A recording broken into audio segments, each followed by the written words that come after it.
الله الرحمن الرحيم وعد الله الذين آمنوا منكم وعملوا الصالحات ليستخلفنهم في الأرض كما استخلف الذين من قبلهم وليمكنن لهم دينهم الذي ارتضى لهم وليبدلنهم من بعد خوفهم أمنا يعبدونني لا يشركون بي شيئا ومن كفر بعد ذلك فأولئك هم الفاسقون. صدق الله العظيم. إن الله وملائكته يصلون على النبي يا أيها الذين آمنوا صلوا عليه وسلموا تسليما. اللهم صل على سيدنا مولانا محمد وآله وصحبه أفضل صلواتك وعدد معلوماتك وبارك وسلم. حضرات گرامی، سامعین محترم، آج ماہ رمضان المبارک کا آخری جمعہ ہے اور ماہ رمضان المبارک اپنے اختتامی مرحلوں میں آ چکا ہے. اسی مناسبت سے میں نے سورہ نور کی پارہ نمبر 18 کی ایک آیت کو خطبہ مسنونہ کے بعد تلاوت کر کے اسی کے متعلقات کو اپنا موضوع بنایا ہے، جس میں اللہ تبارک و تعالیٰ نے اہل ایمان کو اپنا ایک وعدہ یاد دلایا ہے. اللہ رب العزت فرماتا ہے وعد اللہ الذین آمنوا منکم وعملوا الصالحات. اللہ نے وعدہ کیا ہے تم میں سے ان لوگوں سے جو ایمان لا کر نیک عمل کرتے رہے ہیں، تم میں سے ان لوگوں سے جو ایمان لا کر نیک عمل کرتے رہے ہیں. لَيَسْتَخْلِفَنَّهُمْ فِي الْأَرْضِ كَمَا اسْتَخْلَفَ الَّذِينَ مِن قَبْلِهِمْ، کہ وہ ضرور بضرور تمہیں زمین کی حکومت عطا فرمائے گا، زمین میں اپنا نائب بنائے گا جیسے ان سے پہلوں کو نائب بنایا تھا. لَيَسْتَخْلِفَنَّهُمْ فِي الْأَرْضِ كَمَا اسْتَخْلَفَ الَّذِينَ مِن قَبْلِهِمْ وَلَيُمَكِّنَنَّ لَهُمْ دِينَهُمُ الَّذِي ارْتَضَىٰ لَهُمْ، اور ان کو اس دین پر چلنا آسان کر دے گا جو دین اس نے ان کے لیے پسند کیا ہے. وَلَيُمَكِّنَنَّ دِينَهُمُ الَّذِي ارْتَضَىٰ لَهُمْ وَلَيُبَدِّلَنَّهُم مِّن بَعْدِ خَوْفِهِمْ أَمْنًا، اور ضرور بضرور ان کے لیے خوف کے ماحول کے بعد چین کا ماحول، خوف کے ماحول سے چین کے ماحول کو بدل دے گا، یعنی خوف کے بعد ان کے لیے چین کا ماحول پیدا کرے گا. وَلَيُبَدِّلَنَّهُم مِّن بَعْدِ خَوْفِهِمْ أَمْنًا يَعْبُدُونَنِي وَلَا يُشْرِكُونَ بِي، وہ میری ہی عبادت کرتے رہیں، میرے ساتھ کسی کو شریک نہ ٹھہرائیں. وَمَن كَفَرَ بَعْدَ ذَلِكَ فَأُولَٰئِكَ هُمُ الْفَاسِقُونَ. اس کے بعد جو ناشکری کرتا ہے، کفر کرتا ہے، تو سمجھیے وہی فاسق ہیں، اللہ کے حدود سے نکل جانے والے ہیں. سامعین محترم، حاضرین کرام، سورہ نور کی اس آیت شریفہ میں اللہ تبارک و تعالیٰ نے ایک زمینی حقیقت بیان فرمائی ہے، ایک زمینی حقیقت بیان فرمائی ہے، اور وہ حقیقت یہ ہے کہ اللہ نے 3 چیزوں کا وعدہ فرمایا. اور آپ کو معلوم ہے ان اللہ لا یخلف المیعاد، اللہ اپنے وعدے کے خلاف نہیں کرتا. اللہ نے وعدہ کیا ہے تو پھر ضرور بضرور کیا ہے، اللہ کا وعدہ پورا ہو کر رہے گا، اس میں کوئی کمی زیادتی نہیں ہونے والی. اللہ کے وعدے میں کوئی اوپر نیچے نہیں ہونے والا، کیونکہ وہ اپنے وعدے کے خلاف نہیں کرتا. اور 3 چیزوں کا اللہ نے وعدہ کیا. پہلی چیز، زمین میں اپنا خلیفہ بنائے گا، یعنی زمینی حکومتیں نصیب ہوں گی، زمینی حکومت، زمین کا حاکم بنایا جائے گا. اور اس کے بعد دوسری بات، جو دین اللہ نے ہمارے لیے پسند فرمایا ہے، یعنی اسلام پر چلنا ہمارے لیے ممکن کر دے گا، مشکلیں نہیں آئیں گی، رکاوٹیں نہیں آئیں گی. اور اس کے بعد تیسرا وعدہ اللہ کا یہ ہے کہ خوف کا ماحول ہے، ڈر کا ماحول ہے، تو ایسے ڈر کے ماحول کو اللہ سکون کے ماحول میں بدل دے گا، چین کے ماحول میں بدل دے گا، امن کے ماحول میں بدل دے گا. حاضرین محترم عزیزان گرامی، یہ اللہ کے وہ وعدے ہیں جس کا خصوصیت کے ساتھ آج کا مسلمان منتظر ہے، پورے دنیا کا مسلمان، بالخصوص ان ممالک میں رہنے والا مسلمان جہاں مسلمان اقلیت میں ہیں، جہاں مسلمان کی تعداد کم ہے، جیسے ہندوستان ہے اور دیگر ایسے ممالک ہیں جہاں مسلمانوں کی تعداد کم ہے۔ بالخصوص ہندوستان جیسے ملک میں جو حالات آج کل بن رہے ہیں، حاضرین محترم سامعین گرامی، جو حالات آج کل بن رہے ہیں، اور ان حالات میں ہر مسلمان کی یہی درینہ خواہش ہے کہ اللہ اسے حکومت دے، اللہ جو ہے اس کا جو سکون کا عالم غارت ہو گیا ہے، اللہ دوبارہ اس کی زندگی میں سکون دے، چین دے، اور آسانی سے وہ اپنے مذہب پر عمل کر سکے۔ اب آج ہندوستان کا مسلمان کیا چاہتا ہے، آپ بولیے؟ ہندوستان کے مسلمان کو نہ سونا چاہیے نہ چاندی چاہیے، بس یہی چاہتا ہے کہ بھئی وہ شریعت مطہرہ پر عمل کرے، اپنے اسلام پر وہ سکون سے عمل کرے، اسے کوئی رکاوٹ نہ ہو۔ اور آج آپ دیکھ رہے ہیں ہمارے سامنے دن رات نئی نئی پریشانیاں کھڑی کی جا رہی ہیں۔ آج آپ کالی پٹی باندھ کر بیٹھے ہیں، آپ کو پتہ بھی ہے کیوں آپ نے کالی پٹی باندھی ہوئی ہے۔ یہ کالی پٹی باندھنے کی وجہ کیا ہے؟ یہ کالی پٹی باندھنے کی وجہ یہ ہے کہ کل کا جو ہندوستان کا مسلمان تھا، جو آج زیر زمین ہے، اس نے اپنی زندگی میں جو کچھ کمایا، جو کچھ محنت کی، کمایا، مرنے سے پہلے اس نے اللہ کے دین کی سرخروئی کے لیے، دین اسلام کی نشر و اشاعت کے لیے اس نے کیا ہے، اپنی کمائی کا حصہ، کسی گورنمنٹ کا حصہ نہیں ہے، کسی حکومت کا حصہ نہیں ہے، اپنی کمائی کا حصہ اس نے دین کی خدمت کے لیے وقف کیا، دین کی خدمت کے لیے وقف کیا، تاکہ اس کے مرنے کے بعد بھی وہ دینی کام اس کے پیسوں سے چلتا رہے، اس کی جائیداد سے چلتا رہے، اس کی دولت سے چلتا رہے، اور اس کو خبر میں اس کا اجر و ثواب ملتا رہے۔ اور یہی نظام چل رہا تھا۔ پہلی آزمائش وقف پر یہ آئی کہ وقف میں ایسے لوگ آئے جو انتہائی خیانت کرنے والے ہیں، بظاہر تو مسلمان ہیں، بظاہر تو دین کی بات کرنے والے، مگر ایک نمبر کے بے ایمان، ایک نمبر کے لٹیرے۔ یہ لوگ برسوں تک کیا ہے، وقف کو نیچے سے اوپر تک دیمک کی طرح کھاتے رہے، ہلا دیا انہوں نے، اس کی بنیادیں ہلا دی۔ اللہ ماشاء اللہ آپ بہت کم ایسے لوگوں کو دیکھیں گے وقف کی اداروں میں جو امانت دار ہے، ڈرتا ہے، جو سمجھتا ہے کہ بھئی یہ وقف کی جو ذمہ داری میرے اوپر عائد ہے یہ بہت بڑی ذمہ داری ہے، ورنہ سب رشوت خور، اللہ ماشاء اللہ، سوائے چند کے، سب بے ایمانی کرنے والے۔ ایسے لوگوں نے برسوں سے کیا کیا، مرنے والا اپنی جائیداد کا حصہ اس لیے دیا تھا کہ آنے والی نسلیں اسے اپنے اسلام کی نشر و اشاعت کے لیے استعمال کرے۔ ایسا تو کچھ ہوا نہیں۔ ایک عرصے دراز سے ہمارے ادارے ہیں نا، برائے نام چند لوگوں کے قبضوں میں چلے گئے، نیچے سے اوپر تک ایسے لوگ بیٹھے ہیں۔ آج بھی دیکھیں، ناخن کٹا کے شہیدوں میں اپنا نام لکھانے کے لیے سامنے آتے ہیں۔ ان کی خدمت جو ہے وقف کے اداروں کے لیے بالکل زیرو ہوتی ہے، بالکل کچھ نہیں ہوتی۔ نام بڑے بڑے، کام انتہائی کمینی حرکتیں۔ یہ ایک عذاب تھا ہمارے اوپر، اب یہ دوسرا عذاب ہم پر مسلط ہونے جا رہا ہے۔ پہلا عذاب تو یہ بے ایمانوں کا تھا جو وقف میں گھسے ہوئے تھے، وقف کو دیمک کی طرح کھا رہے تھے۔ وقف کا جو فائدہ در حقیقت جس انداز سے دین کے لیے ہونا چاہیے تھا ویسا نہیں ہوا کیا بولیے آپ؟ پچھلے آزادی کے بعد سے جس انداز سے وقف کے خدمات گرتے آئے ہیں، آپ جس ریاست کو بھی اٹھا کے دیکھیں وہاں ایمانداروں کی فہرست کم ہوتی ہے، بے ایمانوں کی فہرست زیادہ ہوتی ہے۔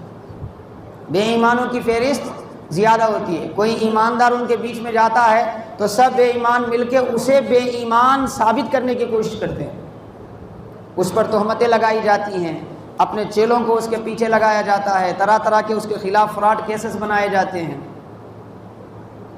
یہ بچنے والے نہیں ہیں دنیا میں۔ اگر آپ سے بچ بھی جائیں گے نا تو آخرت میں اللہ کے عذاب سے تو نہیں بچنے والے۔ اب دوسرا مرحلہ ہمارے سامنے ہے جس کے لیے آپ نے یہ کالی پٹی باندھی ہے۔ یہ دوسرا مرحلہ کیا ہے؟ یہ دوسرا مرحلہ یہ ہے کہ اب حکومت کی بھی نظر اس پر پڑی ہوئی ہے۔ پہلے تو یہ بنام اسلام کی پٹی لگا کے کھانے والے کھا رہے تھے، اب حالت کیا ہے؟ اب غیر مسلم جو حکومت ہے وہ بھی ہمارے اداروں پر نظر جمائی ہوئی ہے۔ اس لیے پارلیمنٹ میں ایک ایسا بل پاس کیا جا رہا ہے جس کے تحت جو ہے ہمارے حکومتی ادارے، یہ جو ہمارے وقفی ادارے، اسلامی ادارے جو ہیں، یہ اسلامی وقف کے تحت ہمارے آئین کے مطابق، ہمارے ہندوستان کے قانون کے مطابق اس طریقے سے چلتے تھے کہ حکومت صرف اس کی نگرانی کرنے والی تھی، حکومت اس کے لیے صرف سرپرستی کرتی تھی، پورا نظام جو ہے مسلمانوں کے ہاتھوں اسلامی اعتبار سے چلنا تھا، اسلامی اعتبار سے چلنا تھا۔ لیکن ایک اب ایسا قانون بنایا گیا کہ اب حکومت کو باضابطہ اس میں انوالو کیا گیا۔ باضابطہ کیا ہے؟ ریاستی جو اراکین بنیں گے اس میں ایک غیر مسلم ہوگا، ایک غیر مسلم ایم پی کیا ہے اس کا باضابطہ رکن بنے گا۔ پھر وہ حکومتی سطح پر کیا ہے، جو ڈی سی وغیرہ ہوتے ہیں ان کے ہاتھ میں اختیارات جائیں گے۔ مختلف ایسی چیزیں لائی جا رہی ہیں جو دھیرے دھیرے اسلامی وقف کو اسلامی نہ کرتے ہوئے حکومت کی اپنی پراپرٹی بنانے کے لیے راستے ہموار کیے جا رہے ہیں۔ اس کے بعد ہم مسجد میں بھی عبادتیں اپنے انداز سے نہیں کر سکیں گے، حکومت کا آرڈر آئے گا، حکومت کا آرڈر آئے گا۔ جب حکومت کا آرڈر آئے گا، حکومت کہے گی کہ بھئی ہولی کا موقع ہے، ہولی کے بارے میں بولنا پڑے گا۔ حکومت کہے گی کہ گنیش کا معاملہ ہے، پیار محبت کے لیے گنیش کے معاملے میں بولنا پڑے گا۔ حالانکہ ایسا پھر کسی اور مذہب کے لوگوں کے ساتھ نہیں کیا جا رہا ہے۔ ہمارے سویدھان میں باضابطہ ہمارے لیے ایک پرسنل لا کے لیے باضابطہ گنجائش ہے کہ ہمارا جمہوری ملک ہے، یہاں پر رہنے والا ہر آدمی آزاد ہے، اپنے اپنے فکر کے مطابق وہ جی سکتا ہے، اپنے اپنے فکر کے مطابق وہ رہ سکتا ہے، اپنی اپنی فکر کے مطابق وہ رہ سکتا ہے۔ ہم مسجدیں بناتے ہیں، اپنی پیسوں سے بناتے ہیں، اپنے پیسوں سے بناتے ہیں۔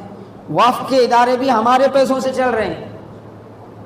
وقف میں جتنا اسٹاف ہوتا ہے نا، ان کی تنخواہیں مسلمان جو چیزیں وقف کرتا ہے اس سے چلتی ہیں، تو حاضرین محترم عزیزان گرامی، اب یہ دوسری مصیبت ہم پر مسلط ہو رہی ہے، دوسری مصیبت یہ ہے کہ وقف کا جو اختیار اسلام کے لیے، مسلمانوں کے لیے تھا، وہ مسلمانوں سے لینے کی کوشش کی جا رہی ہے۔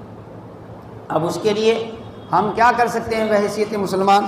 کوشش تو ہو رہی ہے، کی جا رہی ہے، احتجاج ہو رہا ہے، وہ ہو رہا ہے، فلاں ہو رہا ہے، کرنا بھی چاہیے، لیکن اس کے ساتھ ساتھ قرآن کریم نے ہمیں چند پیغامات دیے ہیں، اس کو یاد کرنے کی ضرورت ہے۔ ماہ رمضان کا یہ آخری جمعہ ہے اور اکثر مسلمانوں کے لیے مسجدوں سے بھی رخصتی کا جمعہ ہے، مسجدوں سے بھی رخصتی کا جمعہ ہے۔ بہت سے مسلمان ہمارے مزاج بنائے ہوئے ہیں کہ رمضان آیا تو ہم مسجد سے جڑیں گے، رمضان جیسے ہی ختم ہوگا، عید کی نماز پڑھتے ہی ہم شیطان کے حوالے ہو جائیں گے۔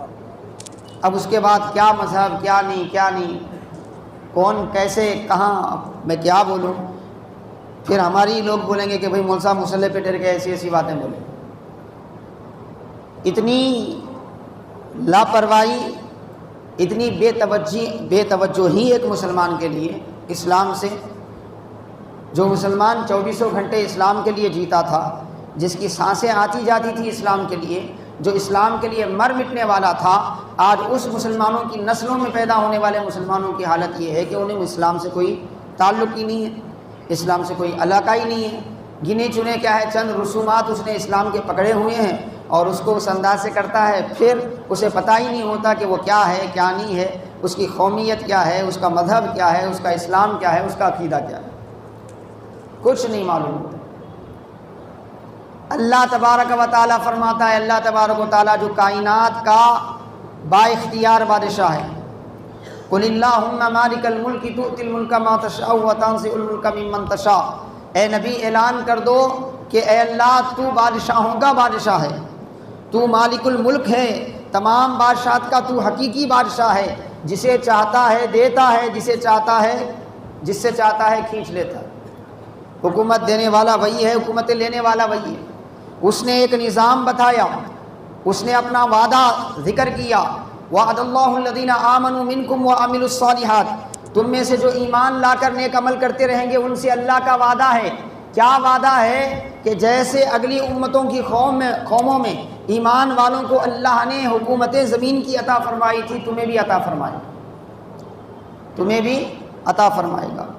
یہ ڈائریکٹ صحابہ کرام سے گفتگو ہے، اور صحابہ کے بعد صبح قیامت تک آنے والے ہر ایمان والے سے گفتگو ہے، ہر ایمان والے سے۔ وعدہ ہے زمین کا، وعدہ زمین کا وعدہ ہے، زمین کی حکومت کا وعدہ۔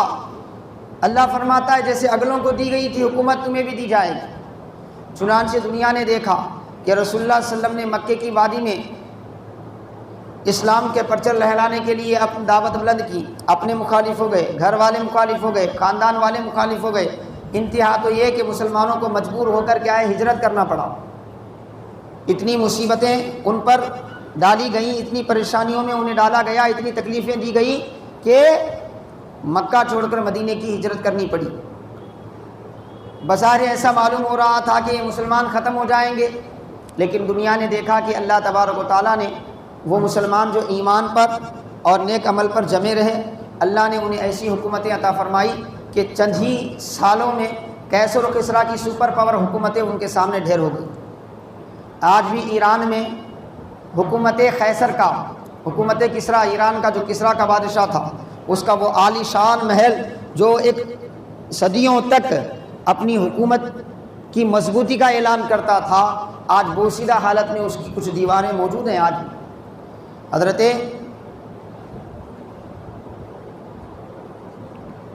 ایک صحابی رسول ہے حضرت حذیفہ رضی اللہ تعالیٰ عنہ، ان کے مزار کے پیچھے کا حصہ ہے آج بھی ایران میں، عراق میں مدین کے مقام پر۔ تو حاضرین محترم عزیزان گرامی، اللہ نے اپنا جو وعدہ کیا تھا ایمان والوں سے، نیک عمل کرنے والوں سے پورا کیا۔ اسلام بڑھتا گیا، عرب بھی ان کا ہوا، عجم بھی ان کا ہوا، جس خطے کی طرف مسلمان بڑھتے الحمدللہ وہ خطہ ان کے زیر نگی آ جاتا۔ پھر اللہ تبارک و تعالیٰ نے کیا کیا؟ دوسرا وعدہ تھا کہ وہ دین، جس دین کو اللہ نے ان کے لیے پسند کیا اس پر عمل کرنا ان کے لیے ممکن کر دے گا، کوئی رکاوٹ نہیں ہوگی۔ آپ دیکھیں پورے دنیا میں، خود ہندوستان کے بر اعظم میں آج سے چند سال پہلے کی بات ہے، 40-50 سال پہلے آپ پیچھے چلے جائیں تو مسلمان پوری شان سے اسلام پر عمل کرتا تھا، پوری شان سے اسے اسلام پر عمل کرنے کے لیے کسی نامرد کی چاپلوسی کرنے کی ضرورت نہیں پڑتی تھی، اتنی شان سے وہ اپنے اسلام پر عمل کرتا تھا۔ ماحول جو خوف کا تھا، جان کا خوف تھا، ایمان کا خوف تھا، جائیداد کا خوف تھا، عزت و آبروؤں کا خوف تھا، اللہ تبارک و تعالیٰ نے اپنا وعدہ پورا کیا، خوف کو امن میں بدل دیا۔ صرف مسلمانوں کو، مکے کے مسلمانوں کو امن نہیں ملا، مسلمان جس دھرتی پر قدم رکھے اس دھرتی کو کیا ہے امن والی بنا دی۔ وہ دھرتی میں چین آیا، وہاں سے ظلم کو ہٹایا گیا، وہاں سے بربریت کو ہٹایا گیا، اونچ نیچ کے سارے نظام کو ختم کر دیا گیا، ایک ہی صف میں لا کر محمود و ایاز کو ٹھہرا کرا دیا گیا۔ یہ سارا نظام بنا، اللہ کے وعدے پورے ہوئے، اور اللہ فرماتا ہے یعبدوننی لا یشرکون بی۔ ان بندوں کا مزاج یہ تھا جنہیں اللہ نے خلافت اسلامیہ عطا فرمائی تھی، جاندار تو جاندار، بے زبان بھی ان کی حکم پر چلتا تھا۔ حضرت عمر فاروق کی دور خلافت کے کتنے واقعات ہیں کہ آپ کے حکم پر آگ ٹھنڈی ہو گئی، آپ کے حکم پر دریائے نیل بہنے لگا، آپ کے حکم پر کیا ہے زمین میں گیا ہوا دودھ واپس آ گیا، تیل واپس آ گیا، بے شمار ان گنت واقعات موجود ہیں۔ اللہ تبارک و تعالیٰ نے جو وعدہ کیا تھا صحابہ کے حق میں وہ وعدہ پورا ہوا، صحابہ کے بعد والے اس رستے پر چلتے رہے، ان کے حق میں وہ وعدہ پورا ہوا۔ پھر مسلمانوں میں دھیرے دھیرے ایمان کو لے کر کمزوری پیدا ہوئی، عمل کو لے کر کمزوری پیدا ہوئی، تو آج نتیجہ یہ ہے کہ ایسا بندہ جو پھونکوں سے ڈرتا ہے وہ ہمیں ڈرا رہا ہے، جو معمولی پھونک کا بھی سامنا نہیں کر سکتا وہ آج مسلمانوں کے آنکھوں میں آنکھیں ڈال کر اسے اپنی جان سے ڈراتا ہے، اسے اپنے ایمان سے ڈراتا ہے، اسے مختلف چیزوں سے کیا ہے ڈر میں مبتلا کرتا ہے، کیونکہ اللہ نے فرمایا تھا یعبدوننی ولا یشرکون بی شیئا، وہ جو صحابہ ہیں خالص میری عبادت کرتے ہیں، میرے ساتھ کسی کو شریک نہیں کرتے۔ اور شرک صرف یہ نہیں ہے کہ پتھر کے سامنے سجدہ کیا جائے، شرک صرف یہ نہیں ہے کہ درخت کو خدا مانا جائے، شرک صرف یہ نہیں ہے کہ سورج کی پوجا کی جائے، شرک صرف یہ نہیں ہے کہ دریا کے پانیوں کو کیا ہے خدا کا درجہ دیا جائے، شرک یہ بھی ہے کہ انسان اپنے خواہشات نفس کا پیروکار بن جائے۔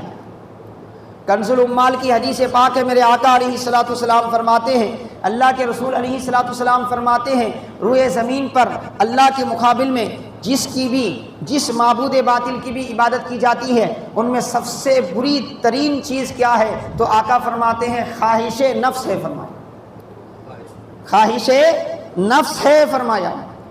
قرآن کریم میں اللہ نے نہیں فرمایا کہ افرأیت الذی من اتخذ الہہ ہوا، اے نبی کیا آپ نے اس کو نہیں دیکھا جس نے اپنے نفس کی خواہش کو اپنا خدا بنا لیا ہے؟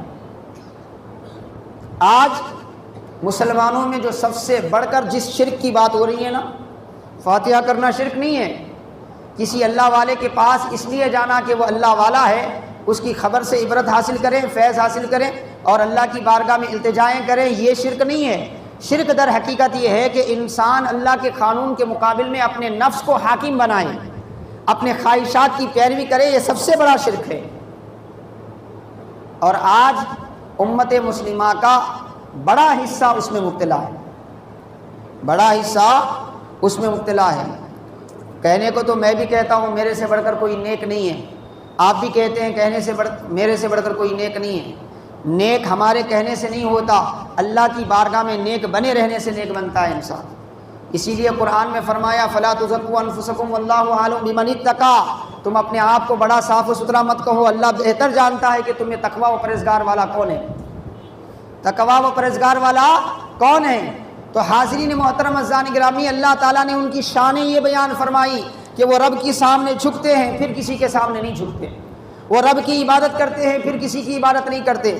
آج پیسہ ہمیں جھکا دیتا ہے، آج شہرت ہمیں جھکا دیتی ہے، آج سیاست کا جذبہ ہمیں جھکا دیتا ہے، حکومت کی پیاس ہمیں جھکا دیتی ہے۔ بعض لوگ تو حکومت والوں کی ایسے اللے تلے کرتے ہیں ایک مسلمان ہونے کی حیثیت سے، نہ وہ مسجد میں آتے ہیں تب بھی انہیں احترام نہیں ہوتا کہ ہم کس جگہ ٹھہرے ہوئے ہیں، انہیں اپنی مسلمانی ہی یاد نہیں رہتی۔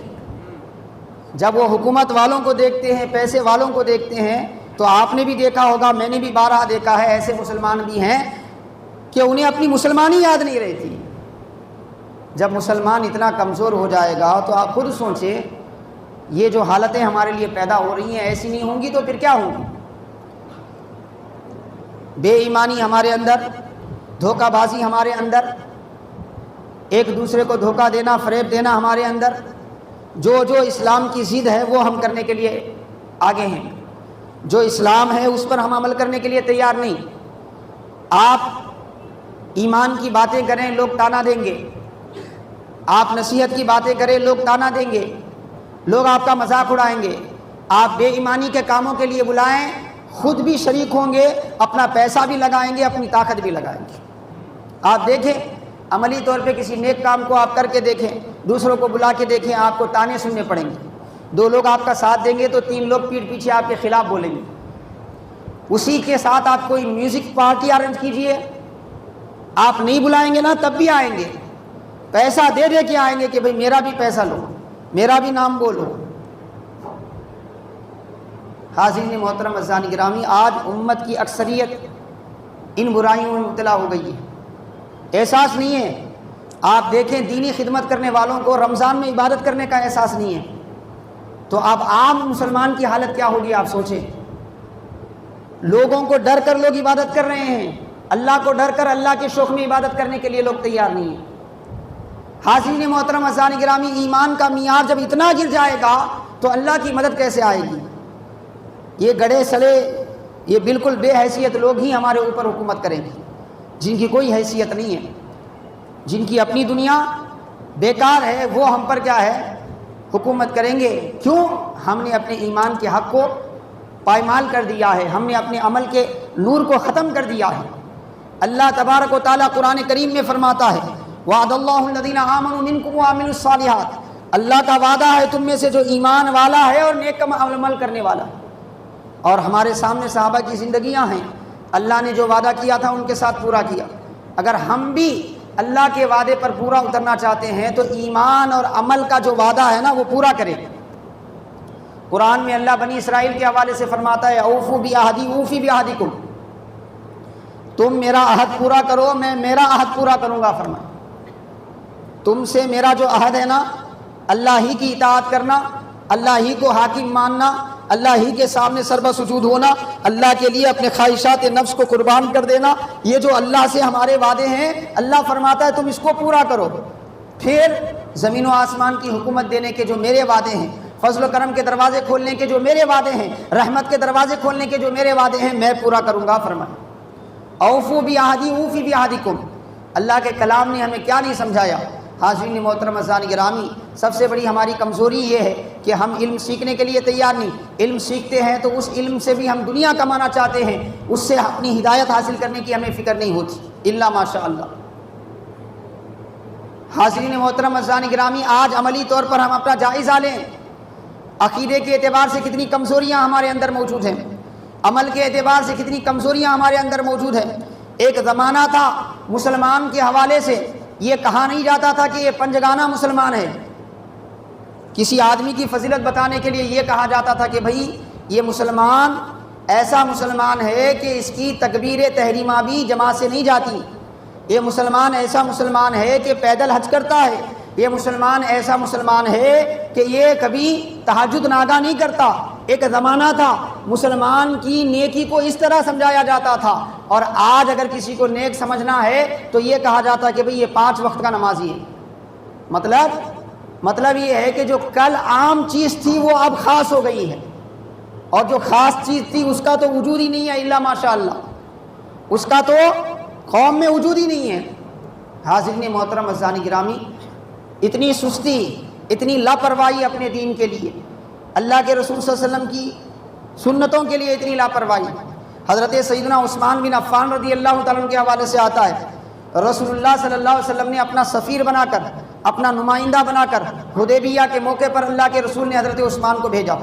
حضرت عثمان غنی جا کر اپنے چچا زاد بھائی کے گھر میں رکے، صبح کیا ہے مکے کے سرداروں کے ساتھ مسلمانوں کی طرف سے مذاکرات تھی، بات کرنا تھا، نمائندگی کرنا تھا۔ حضرت عثمان نکلے اور حسب معمول عرب کے انداز لباس سے ہٹ کر آپ کا لباس تھا، آپ نے اپنا ازار جو ہے، اپنی لنگی جو ہے وہ آپ نے باندھی تھی۔ اپنی لنگی کیسے باندھی تھی؟ آپ نے اپنی لنگی باندھی تھی آدھی پنڈلی کے اوپر، آدھی پنڈلی کے اوپر، جبکہ اس وقت عرب میں دستور یہ تھا کہ جو اپنا کپڑا پنڈلی سے جتنا زیادہ نیچے چھوڑتا ہے اسے اتنا زیادہ ویلو دیا جاتا تھا، ایک علامت تھی، اسے بڑا اونچا سمجھا جاتا تھا جو اپنا کپڑا پنڈلی سے نیچے چھوڑتا ہے۔ اور حضرت عثمان غنی رضی اللہ تعالیٰ نے آدھی پنڈلی تک اپنا ازار رکھا۔ ان کے چچا زاد نے کہا کہ بھائی آپ قریش کے سرداروں سے مذاکرات کرنے جا رہے ہو اور اپنی پنڈلی سے ازار کو اتنا اونچا کیے ہو، اس حالت میں جاؤ گے تو وہ آپ کو ہلکی نظر سے دیکھیں گے، وہ آپ کو نیچی نظر سے دیکھیں گے، وہ آپ کو گری ہوئی نظر سے دیکھیں گے۔ تو حضرت عثمان غنی کیا فرماتے ہیں؟ آپ فرماتے ہیں وہ کیا نظر سے دیکھتے ہیں مجھے پرواہ نہیں ہے، مگر یہ میرے مصطفیٰ کی سنت ہے، میں اس کو چھوڑ نہیں سکتا، یہ میرے مصطفیٰ کی سنت ہے، میں اسے چھوڑ نہیں سکتا۔ ٹوپی نکالنے کی نوبت آ رہی ہے اب، اسی لیے لوگ کیا کر رہے ہیں، ٹوپی سنتی نہیں ہے، پورا ہی اڑا دو اس کو۔ ٹوپی نکالیں گے تو پتہ چلے گا کہ ہم شرم کے مارے ٹوپی نکال رہے ہیں، اسی لیے اٹھتے بیٹھتے نماز پڑھتے ٹوپی نکال کے نماز پڑھو، تاکہ کل کو ٹوپی نکالنے کی ضرورت نہ پڑے ہمارے آقاؤں کے سامنے جانے کے بعد۔ کل تک ہمارے بزرگوں کی حالت یہ تھی، پینٹ شرٹ پہنے تو بوم مار دیتے وہ لوگ۔ پرانے علماء کی کتابیں ہم پڑھتے ہیں تو ٹائی لگانا منع ہے بولتے تھے، ٹائی لگانا منع ہے۔ کیوں؟ یہ ٹائی لگانا انگریزوں کی صفت ہے، ہم کیوں انگریزوں کا طریقہ اختیار کریں کپڑے پہننے میں؟ آج تو بڑی شان سے وہ ٹائی لگاتا ہے، وقت پڑنے پہ خودکشی بھی کر لیتا ہے۔ لیکن ایک دور تھا، فتویٰ تھا علماء کا، ہندوستان کے علماء کا، کہ یہ فین لگانا ناجائز ہے، مسجد میں فین کا استعمال کرنا ناجائز ہے۔ بولے حضرت فین میں کیا خرابی ہے، اس کا استعمال کیوں نہ کریں؟ تو فاضل بریلوی نے فرمایا کیونکہ یہ فین انگریز کے پاس سے بن کے آتا ہے، اسی لیے اس کا استعمال کرنا منع ہے۔ سوچ تھی، فکر تھی اسلام کے لیے، جو چیز اسلام کے خلاف جاتی ہے ہم اس کو سپورٹ نہیں کریں گے، یہ فکر تھی۔ آج ویسا نہیں ہے، 20 لاکھ مسلمانوں کا نقصان ہوتا ہو تو ہو، میرے جیب میں 20,000 مل جائے تو بس ارے انہوں ویسا چ کرے، ارے نہیں بولنا جی، ان کو کہیں کو بولنا جی، ان کو کہیں کو بولنا جی۔ حاضرین محترم عزیزان گرامی، انہی کمزوریوں کی وجہ سے آج ہم کچیلے جا رہے ہیں۔ ہم جتنا دب رہے ہیں نا اتنا زیادہ یہ دباتے جا رہے ہیں۔ ہم کیوں دب رہے ہیں؟ کیونکہ وہ ایمانی حرارت باقی نہیں ہے۔ لوگ میدان میں بھی آتے ہیں، دن رات محنت کوئی کرتا ہے جذبہ دین میں، فوٹو کوئی اور اتار لے کے جاتا ہے۔ فوٹو اتارنے کے لیے آ کے ٹھہر رہتے ہیں بڑے بڑے ہو کے لوگ۔ اب ریلی نکالیں گے انشاءاللہ اب رمضان کے بعد۔ ہمارا تو کام ہے خدمت کرنا، ہم آپ کریں گے خدمت۔ لڈوਆਂ کون تو کھان دے، ہمیں تو ہمارا کام ہے نا بھائی، ہم اسلام کے لیے کریں گے۔ وہ کھانے والے جواب دیتے خبر میں، لیکن آپ دیکھیں گے وہاں دن رات محنت کرنے والا کوئی ہے، آ کے فوٹو شاپ کرنے والا کوئی ہے۔ آج یہ نوبت آئی وقف پہ، کیوں؟ ایک تو ان بے ایمانوں کی وجہ سے جو وقف اداروں میں ہیں، وقف میں گھسے ہوئے ہیں بے ایمان جو صرف پیسوں کے لیے مرتے ہیں، اور دوسرا عملی طور پر ہمارا جو مسلم کاسٹ ہے وہ اسلام کی وجہ سے بے حس ہو گیا ہے اسلام کے لیے۔ اسلام کے حوالے سے کوئی پرواہ نہیں۔ کوئی اگر آپ کو گالی دیا نا، آپ کو گالی دیا، معلوم ہوا فلاں آدمی گالی دیا، ابھی جا کے ٹھہرتے آپ اس کے گھر کے سامنے، منہ کا ایسو گالیاں دیتے اس کئی بے کئی کو گالی دیا، تو کیا کرا فلاں کرا۔ وہی شخص کیا ہے 3 مہینے آپ کے سامنے اسلام کے خلاف بولتا رہے، آپ کو ذرہ برابر بھی اس کے بارے میں کوئی غصہ نہیں آتا۔ حالانکہ مومن کا کمال یہ ہے کہ وہ محبت کرے تو اللہ کے لیے، غصہ کرے تو اللہ کے لیے۔ مومن کی شان کیا ہے؟ اس کا غصہ اپنے نفس کے لیے نہیں ہوتا۔ وہ مشہور واقعہ ہے نا، حضرت علی کا دشمن کو مارنے کے لیے نیچے ڈال کے بیٹھ گئے تھے، اس نے آپ کے چہرے پہ کیا ہے تھوک دیا تو اڑ گئے۔ وہ سمجھا کہ غصے سے کاٹ دیں گے، آپ نے کاٹا نہیں، چھوڑ دیا، جا بولے۔ وہ حیران ہو کے بولا کیا معاملہ ہے؟ میں آپ کے خوابوں میں آ گیا تھا اور میں نے ایسی حرکت کی، آپ کو تو کاٹ دینا تھا۔ بولے جب تک میں تیرے ساتھ لڑ رہا تھا، تجھے نیچے گرایا، تیرے اوپر بیٹھا، تجھے ختم کرنے والا تھا، یہ سب اللہ کے لیے تھا۔ جب تو نے تھوک دیا تو تھوڑا غصہ مجھے اپنے نفس کے لیے بھی آ گیا، اس لیے چھوڑ رہا ہوں۔ نفس کے لیے غصہ کرنا یہ مومن کا کام نہیں تھا، مگر اب سارا معاملہ وہ ہے، ساری دشمنیاں اپنی خواہش نفس کے لیے، اسے نام ڈالتے ہیں یہ وہ یہ۔ اپنا مطلب پورا نہیں ہوا تو دشمن، اپنا مطلب پورا ہو گیا تو وہ سامنے والا کتنا بھی غلط رہے اس کا سپورٹ۔ یہ ہے نہیں ہے آج ہمارے ماحول میں۔ حاضرین محترم عزیزان گرامی، خاص طور پہ میں عوام سے گزارش کرتا ہوں، وہ جو ہیں وہ تو سدھرنے والے نہیں ہیں، اور ہم ان کو سدھارنے کی کوشش بھی نہیں کرتے، صرف اللہ سے دعا کرتے ہیں اللہ ان کو بھی ہدایت دے۔ جو سب کچھ جان بوجھ کے اندھے بہرے گونگے شیطان بنے ہوئے ہیں، جن کے اختیار میں ہے جو چاہیں تو کایا کو پلٹ سکتے ہیں، لیکن اپنے مطلب کے لیے، اپنے مفاد کے لیے اف تک نہیں کرتے۔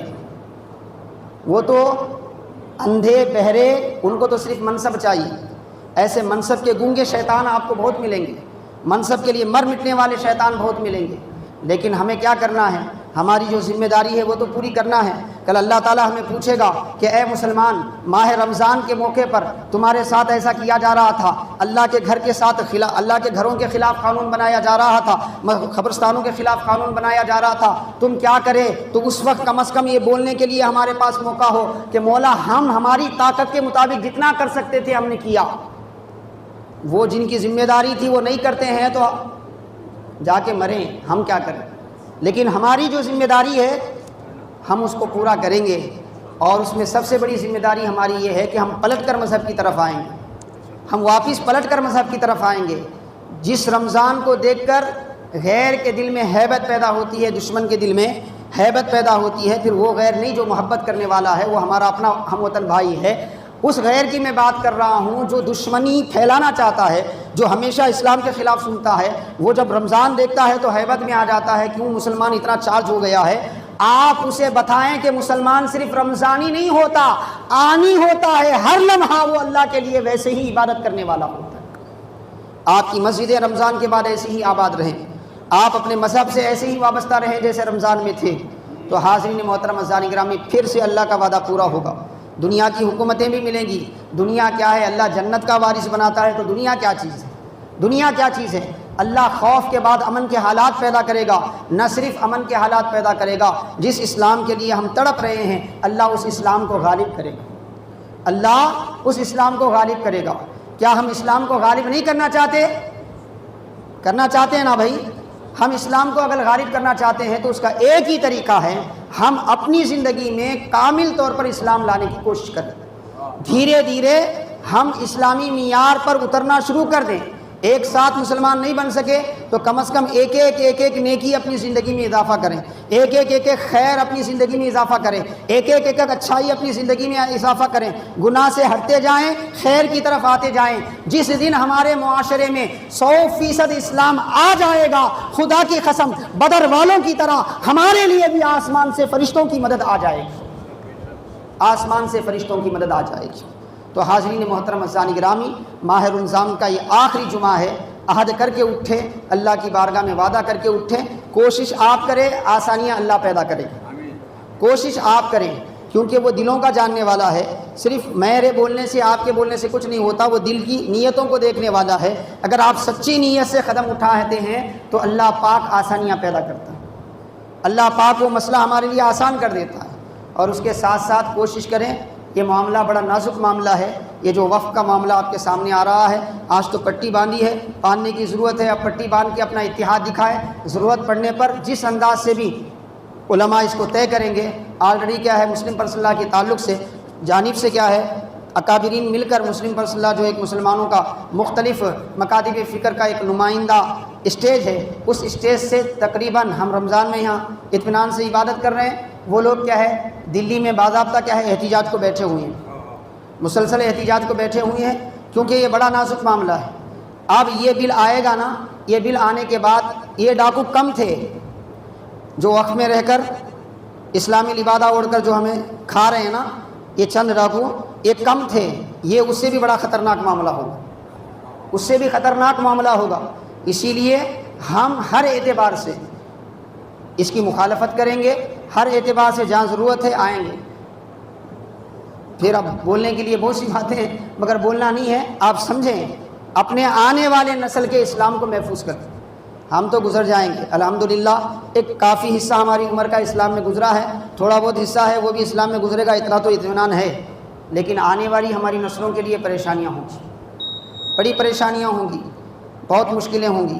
آج ہم دیکھ رہے ہیں، تو ان مشکلوں کو ختم کرنا ہے تو آج ہمیں کچھ اسٹیپ لینا ہے، کچھ اقدام کرنے ہیں. آج ہم اکٹھا ہو کر اتحاد کے ساتھ آگے بڑھیں گے تو آنے والا کل ہمارے مسلم قوم کے لیے ایک محفوظ کل ہوگا، ہمارے بچوں کے لیے ایک محفوظ مستقبل رہے گا. اگر آج ہم ہٹ گئے نا، آج ہم بزدلی دکھائے، آج ہم خاموش رہے، آج ہم یہ کہے کہ انہوں کریں ہم نہیں کرتے، تو پھر یہ خطرناک معاملہ صرف ان کے حد تک نہیں رہے گا، پوری مسلمانوں کے لیے ہوگا.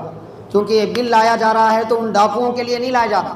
وہ ڈاکو کیا ہے، آج ادھر ڈاکو پن کر رہے ہیں، کل وہ بل آئے گا تو ان کے ساتھ مل جائیں گے، ان کے ساتھ مل کے ان کا ڈاکو پن تو چلتا رہے گا. نقصان کس کا ہوگا؟ ملت اسلامیہ کا نقصان ہوگا. کس کا نقصان ہوگا؟